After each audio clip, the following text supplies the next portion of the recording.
یہاں پہ اس کا خلاصہ ختم ہوا ہے. تو نیکسٹ میں جو اشعار کی تشریح ہے، شعر نمبر 1 جو ہے، دل جس سے زندہ ہے وہ تمنا تم ہی تو ہو، ہم جس میں بس رہے ہیں وہ دنیا تم ہی تو ہو. بہت پیارا شعر ہے یہ. اس کی تشریح میں اس شعر میں شاعر کہتا ہے کہ ہمارے دلوں میں اپنے نبی صلی اللہ علیہ وسلم کی محبت ہی سب سے بڑی دولت اور متاع ہے. ہم جو زندگی گزار رہے ہیں اس میں سب سے بڑی وجہ اے نبی صلی اللہ علیہ وسلم آپ ہی ہیں. ہمارے دلوں میں حرکت آپ صلی اللہ علیہ وسلم ہی کے سبب ہے. ہماری زندگی کا مرکز اور محور آپ صلی اللہ علیہ وسلم ہی کے سبب ہے. ہماری زندگی کا جو مرکز اور محور ہے نا، وہ انہی کی وجہ سے ہے. اللہ کے رسول صلی اللہ علیہ وسلم آپ ہی ہیں. یہ الفاظ دیگر جو ہے نا کہ اللہ کے رسول، اگر آپ کی محبت ہمارے دلوں میں نہ ہو تو ہم گوشت پوست کے بے جان لوتھڑے بن کر رہ جائیں گے. ایسی زندگی توحید سے بھی خالی ہوگی. تو بقول شاعر، غلامی رسول میں موت بھی قبول ہے، جو نہ ہو عشق مصطفیٰ تو زندگی فضول ہے. شعر نمبر 2 جو ہے، جو ما سوا کی حد سے بھی آگے گزر گیا، اے رہے نورد جادہ اسرات تم ہی تو ہو. تو تشریح میں اس شعر میں شاعر نبی اکرم صلی اللہ علیہ وسلم کی تعریف بیان کرتے ہوئے کہتا ہے کہ اے اللہ کے نبی صلی اللہ علیہ وسلم، یہ صرف آپ صلی اللہ علیہ وسلم کا ہی شرف ہے کہ آپ صلی اللہ علیہ وسلم کائنات کے ہر موجودات و ممکنات سے بھی آگے گزر گئے اور عرش معلیٰ پہ رب ذوالجلال کے روبرو ہوئے. انہوں نے جب اللہ تعالیٰ سے ملاقات کی معراج میں، تو شاعر اس شعر میں در حقیقت آپ صلی اللہ علیہ وسلم کے سفر کا ذکر کر رہا ہے، جس میں حضرت جبرائیل علیہ السلام آپ صلی اللہ علیہ وسلم کو مسجد حرام سے مسجد اقصیٰ اور پھر وہاں سے آسمانوں پر لے گئے. شاعر کہتا ہے، یعنی وہ کہنا چاہتا ہے کہ آپ صلی اللہ علیہ وسلم نے اللہ تعالیٰ کے حکم سے کائنات کی ہر وسعت کو پار کر لیا، اور یہ سارا کچھ رات کے کچھ حصے میں ہوا. آپ صلی اللہ علیہ وسلم کے علاوہ یہ شرف، یہ مقام و مرتبہ اور کسی کو حاصل نہیں ہو سکا. شعر نمبر 3 جو ہے، گرتے ہوئے کو تھام لیا جس کے ہاتھ نے، اے تاجدار یثرب و بطحا تم ہی تو ہو. اس کی تشریح میں اس شعر میں شاعر حضور انور صلی اللہ علیہ وآلہ وسلم کی شان اور حکمت بیان کر رہا ہے کہ آپ صلی اللہ علیہ وسلم نے عرب کی جاہل قوم کو کس طرح سنبھالا دیا. اور عرب کے لوگوں بتوں کو پوجتے تھے. دنیا کی تمام برائیاں ان میں موجود تھیں، بلکہ ان میں ایسی بھی برائیاں تھیں جو کسی قوم میں نہیں تھیں. لیکن آپ صلی اللہ علیہ وسلم کی صداقت، امانت، حکمت، دانشوری اور سب سے بڑھ کر نبوت اور رسالت کی برکت سے اس قوم کو پوری دنیا کی سلطنت حاصل ہوئی. ہے مدینے اور مکے کے بادشاہ اور تاجدار. یہ سب کچھ عرب قوم کو آپ صلی اللہ علیہ وسلم نے عطا کیا. آپ ہی جو بے عمل لوگ تھے ان کو تقویٰ کے اعلیٰ درجے پر فائز کر دیا آپ نے، اور حضور صلی اللہ علیہ وسلم کی تعلیمات پر عمل پیرا ہو کر ایک جاہل قوم دنیا کے ہر میدان میں آگے نکل گئی. نیکسٹ جو شعر نمبر 4 ہے، دنیا میں رحمت دو جہاں اور کون ہے، جس کی نہیں نظیر وہ تنہا تم ہی تو ہو. تو اس کی تشریح میں ہے، اس شعر میں شاعر منفرد انداز میں نبی اکرم صلی اللہ علیہ وسلم کی تعریف بیان کر رہا ہے. شاعر اس شعر میں کہتا ہے کہ اللہ تعالیٰ نے اپنے محبوب پیغمبر صلی اللہ علیہ وسلم کو دونوں جہانوں کے لیے رحمت یعنی رحمت للعالمین بنا کر بھیجا ہے. آپ صلی اللہ علیہ وسلم دنیا میں بھی رحمت ہے اور آخرت میں بھی. یوں اسلام کے پیغام کو پھیلانے میں تمام انبیاء کو مصائب کا سامنا کرنا پڑا، لیکن جن تکالیف سے آپ صلی اللہ علیہ وسلم گزرے اس کی مثال کہیں بھی نہیں ملتی. اس سب کے باوجود آپ صلی اللہ علیہ وسلم نے کسی کے لیے بد دعا نہ کی، کسی سے بدلہ نہ لیا، ہمیشہ عفو و درگزر سے کام لیا. فتح مکہ اس کی سب سے بڑی مثال ہے، جہاں آپ صلی اللہ علیہ وسلم نے سب کے معافی کا اعلان کر دیا تھا. آپ صلی اللہ علیہ وسلم کی ذات بے نظیر ہے اور آپ صلی اللہ علیہ وسلم کے کردار کی مثال دنیا میں کہیں نہیں مل سکتی. شعر نمبر 5 جو ہے، پھوٹا جو سینہ شب تار الست سے، اس نور اولیں کا اجالا تم ہی تو ہو. اس کی تشریح ہے، اس شعر میں شاعر نے قرآنی آیت الست بربکم کی طرف اشارہ کیا ہے. شاعر کہتا ہے کہ الست والی رات، جو رات تھی نا، اندھیری رات کو جو پہلی روشنی نکلی، اس کا اجالا آپ صلی اللہ علیہ وسلم کی ذات ہے. جب اللہ تعالیٰ نے یہ کائنات پیدا فرمانے کا ارادہ کیا تو گویا یہ اندھیرے کو اجالے میں بدلنے کا فیصلہ تھا. مطلب یہ ہے کہ اگر اللہ تعالیٰ نے آپ صلی اللہ علیہ وسلم کو نہیں پیدا فرماتا تو کوئی چیز بھی پیدا نہ فرماتا۔ شاعر یہی کہہ رہا ہے کہ آپ صلی اللہ علیہ وسلم کی پیدائش کے نور ہی سے ہر طرف تخلیق کا اجالا پھیلا ہے، جیسا کہ روایت ہے لو لاک لما خلقت الافلاق۔ تو شعر نمبر 6 جو ہے، جلتے ہیں جبرائیل کے پر جس مقام پر، اس کی حقیقتوں کے شناسا تم ہی تو ہو۔ تو اس شعر کی تشریح میں، شعر میں شاعر واقعہ معراج کی طرف اشارہ کرتے ہوئے کہتا ہے کہ اے لوگو، تمہارے نبی، ہمارے جو نبی صلی اللہ علیہ وسلم کی یہ شان ہے کہ فرشتوں کے سردار کے جہاں بازو یا پر جل جاتے ہیں نا، ہمارے نبی صلی اللہ علیہ وسلم تو اس مقام سے بھی آگے تشریف لے گئے، جبکہ جبرائیل علیہ السلام سدرۃ المنتہا پر جا کر ٹھہر گئے اور فرمایا کہ میں آگے نہیں جا سکتا۔ جبرائیل علیہ السلام نے حضور صلی اللہ علیہ وسلم سے عرض کی، یا رسول اللہ، اگر میں اس مقام سے ذرا برابر بھی آگے گیا تو میرے سارے پر جل جائیں گے، کیونکہ سدرۃ المنتہا کے بعد اللہ تعالیٰ کی خاص جلوے ہیں جنہیں میں برداشت نہیں کر سکتا۔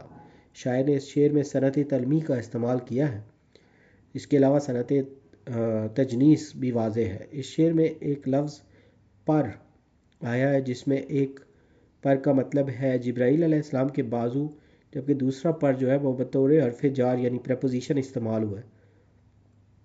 صنعت تجنیس کا مطلب ہے شعر میں ایک لفظ کم سے کم 2 مرتبہ اس طرح استعمال ہو کہ اس لفظ کا تلفظ یا املا تو ایک ہی ہو مگر اس لفظ کا مطلب الگ الگ ہو۔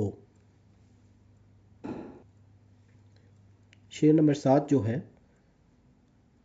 سب کچھ تمہارے واسطے پیدا کیا گیا، سب غایتوں کی غایت اولا تم ہی تو ہو۔ اس کی تشریح میں، شعر میں شاعر اس روایت جو کہ لولاک لما خلقت الافلاق، جس میں اللہ تعالیٰ فرماتا ہے کہ اے محبوب، اگر میں تمہیں پیدا نہ فرماتا تو یہ کائنات بھی نہ بناتا۔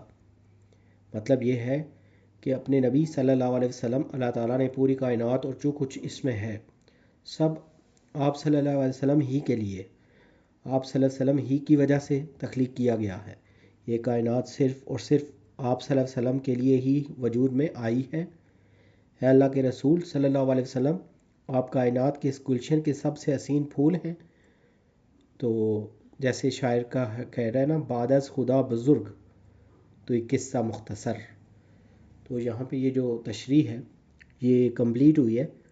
نیکسٹ میں جو مشق ہے نا، مشقی سوالات وغیرہ، تو اس میں پہلے یہ کچھ اشعار دیے گئے ہیں نا، درج ذیل اشعار پڑھ کر سوالات کے جوابات دیں۔ تو یہ اسی نعت سے ہیں ریلیٹڈ۔ تو ان شعروں کے نیچے یہ کوئی کوشچن لکھے ہوئے ہیں۔ تو سوال نمبر 1 جو ہے، نور اولی کا مفہوم بیان کریں۔ تو نور اولی کا مطلب ہے سب سے پہلا نور یا روشنی، یا شاید اس سے مراد یہ ہے اللہ تعالیٰ کی بابرکت ذات نے جب عالم ارواح میں روحوں سے وحدانیت کا اقرار کروایا تھا تو اس سے اس کائنات میں وحدانیت کی کرن جاگ اٹھی، اور اسی کو شاعر نے نور اولی کہا ہے، اور اسی نور اولی کا اجالا رسول اللہ صلی اللہ علیہ وآلہ وسلم ہے۔ نیکسٹ جو کوشچن ہے، پہلے شعر کے پہلے مصرے میں کس واقعے کی طرف اشارہ ہے؟ یہ جو شعر دیے ہوئے نا، ان میں سے جو پہلا شعر ہے، تو شاعر پہلے شعر میں مصرے میں قرآنی آیت الستو بربکم کی تلمیح استعمال کرتے ہوئے اس واقعے کی طرف اشارہ کر رہا ہے کہ جب عالم ارواح میں اللہ تعالیٰ نے ان ساری روحوں کو جمع کر کے ان سے سوال کیا تھا کہ کیا میں تمہارا رب نہیں ہوں، جس پر سب نے جواب دیا تھا کہ بے شک تو ہی ہمارا رب ہے۔ تو نیکسٹ جو کوشچن ہے، دوسرے شعر میں جبرائیل کے پر جلنے سے کیا مراد ہے؟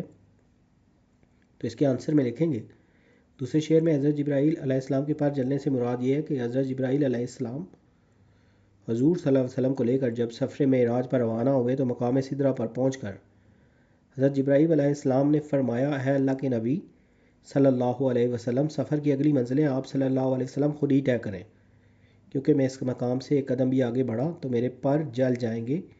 شاعر کہتا ہے کہ اللہ تعالیٰ نے جو مقام و مرتبہ رسول اللہ صلی اللہ علیہ وسلم کو عطا کیا وہ اور کسی حتیٰ کہ حضرت جبرائیل علیہ السلام جو فرشتوں کے سردار ہیں ان کو بھی عطا نہیں کیا۔ نیکسٹ جو کوشچن ہے، تیسرے شعر کا مفہوم اپنے الفاظ میں لکھیں۔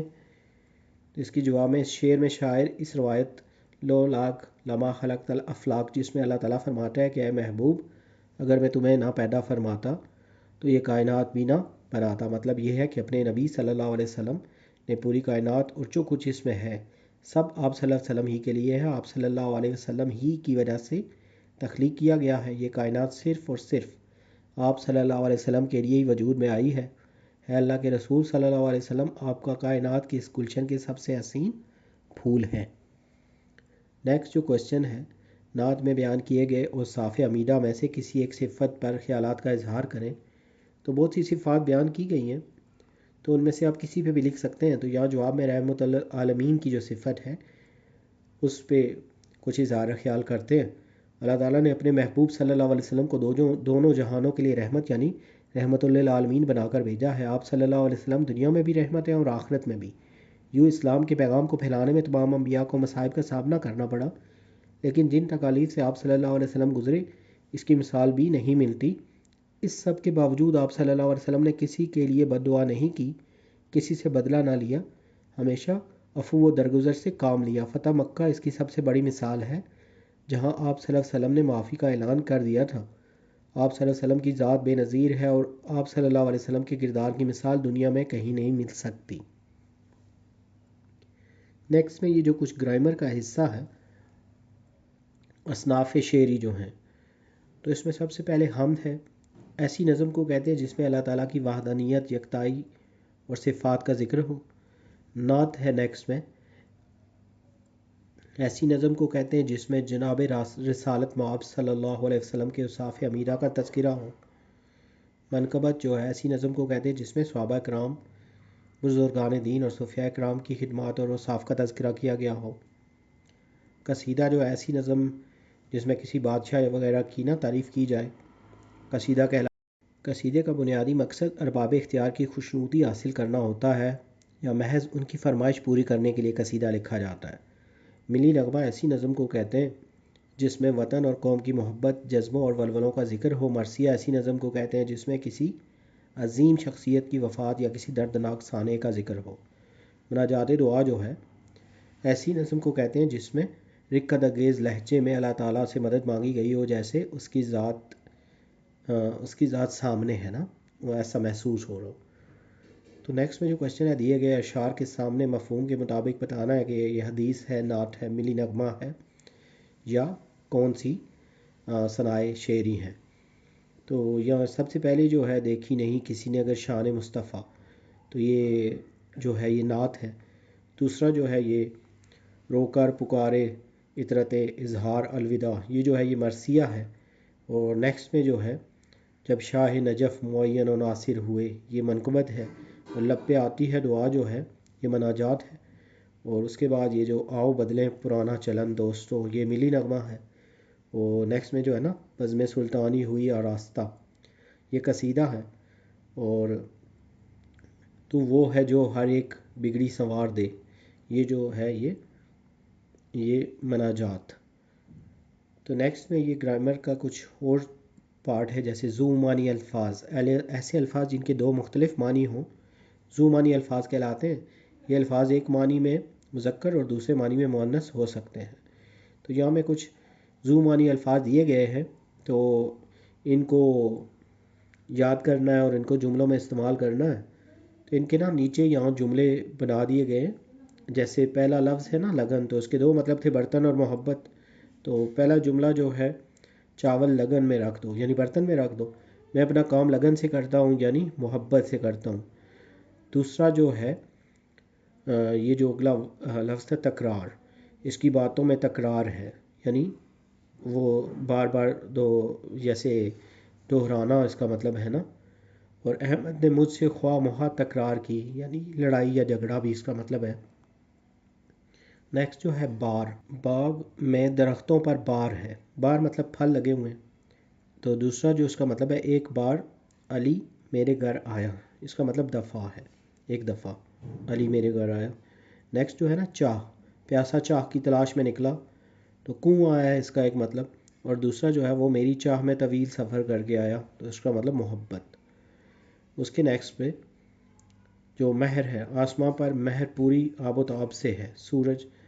اور اسی طرح دوسرا جو ہے آسمان پر مہر، یہ والا اس نے مجھ سے مہر و محبت کا اظہار کیا۔ تو مہر جو ہے وہ چاہت، محبت وغیرہ اس کے مطلب ہوتے ہیں۔ نیکسٹ جو ہے بوستان، تو باغ کو کہتے ہیں. تو پہلا جو جملہ ہے بوستان میں لاتعداد پھول ہیں. دوسرا جو ہے ایک کتاب کا نام ہے نا بوستان، علامہ اقبال کی بوستان جو ہے نا کتاب، وہ ضرب کلیم ہے. تو بوستان کتاب کو بھی کہتے ہیں. مجھے دیکھ کر اس کے لب سکڑ گئے، اس کے بعد اس کے لب بہت کشادہ ہیں. یہ لب کی نا دو ڈفرنٹ میننگ کے لیے. سمندر کے کنارے بہت کف تھی. جھاگ جو ہوتی ہے نا، اس کے کف کے بٹن ٹوٹ گئے. یہ جو کپڑوں کا کف ہے نا، یہ دوسرا اس کا مطلب. نیکسٹ میں ضمیر جو ہے اپنے ضمیر کی آواز سنو. اور ضمیر جو ہے قواعد کا ایک اہم حصہ ہے، یعنی گرامر کا اہم حصہ ہے. نیچے جو ہے نیکسٹ والا کوشچن، درجہ ذیل جملوں میں ذو معنی الفاظ کے گرد دائرہ لگائیں. تو اس میں جو الف والا ہے اس میں کان ہے نا. حامد کے ابو کوئلے کی کان میں کام کرتے ہیں. تو اس کے دو معنی ہیں. یہ جسم کا عضو بھی ہوتا ہے کان، اور معدنیات کے نکلنے کی جگہ کو بھی کان کہتے ہیں. بے جو ہے ہمیں ہمہ وقت اپنے ایمان کی فکر رہنی چاہیے. تو ایمان جو ہے وہ امن اور تصدیق کو بھی کہتے ہیں نا. تو یہاں پہ ویسے وقت جو ہے نا، وقت یہ بھی مطلب ہو سکتا ہے ذو معنی. اس کے بعد نیکسٹ جو ہے تمام مہاجرین بلکہ شام کی طرف ہجرت کر گئے. تو یہاں شام جو لفظ استعمال ہوا ہے وہ ذو معنی ہے. تو شام جو ہے ایک وقت ہے، اور شام جو ہے یہ ملک کا بھی نام ہے. نیکسٹ میں نے کبھی مغرب کی نماز قضا نہیں کی. تو مغرب جو ہے یہاں ذو معنی ہے. اس کا ایک مطلب سمت ہوتا ہے، اور دوسرا یہ نماز بھی ہے نا مغرب کی. انہوں نے میری عرض توجہ سے سنی. تو یہاں پہ عرض جو ہے ذو معنی ہے. تو عرض کا مطلب درخواست یا پھر چڑائی. ہم تہہ دل سے اپنے ہار تسلیم کرتے ہیں، درخواست. اس کے بعد یہ جو ہار جو ہے یہ ہارنا ہے نا، اور شکست وغیرہ. اور دوسرا ہار جو ہے گلے کی مالا. نیکسٹ میں درجہ ذیل الفاظ میں سے باہم متضاد جوڑیاں شناخت کرتے ہوئے انہیں جملوں میں استعمال کریں. تو پہلے جو ہے اجنبی. اجنبی بچوں کو اجنبی شخص سے کچھ لینا نہیں چاہیے. اجنبی کا جو اس کا متضاد ہے وہ شناسہ. آپ کی ذات آسمان کی تمام حقیقتوں سے شناسہ تھی. یہ حضور صلی اللہ علیہ وسلم کے بارے میں کہا گیا. اس کے بعد جدید جو ہے موبائل فون جدید دور کی ایجاد ہے، اور اس کا جو متضاد ہے وہ قدیم ہوگا. زمانہ قدیم میں لوگ سفر اونٹوں پر کرتے تھے. اور نیکسٹ میں بڑھاپا آتا ہے تو ہڈیاں کمزور ہو جاتی ہیں. تو اس کا جو متضاد ہے وہ جوانی کی عبادت اللہ کو بہت پسند ہے. اور نیکسٹ جو ورڈ ہے چاہت. میری چاہت ہے کہ میں بڑا ہو کر ڈاکٹر بنوں. اس کی جو وہ دوسرا ہے کہ متضاد جو ہے وہ نفرت. مجھے جھوٹ سے سخت نفرت ہے. تو یہاں پہ یہ جو اس کی ایکسرسائز ہے نعت کی، یہ کمپلیٹ ہو گئی ہے نیو بک کی. آپ کو اگر مزید ویڈیوز ضرورت ہے اس سبجیکٹ کے لیے تو ہمارے چینل کی جو پلے لسٹ ہے اس بک کی، آپ وہاں سے ہیلپ لے سکتے ہیں. امید ہے یہ ویڈیو آپ کی ایگزام کی پریپریشن کے لیے ہیلپ فل ہوگی. جلد نیو ویڈیو میں نئے لیکچر کے ساتھ ملیں گے. Have a nice time.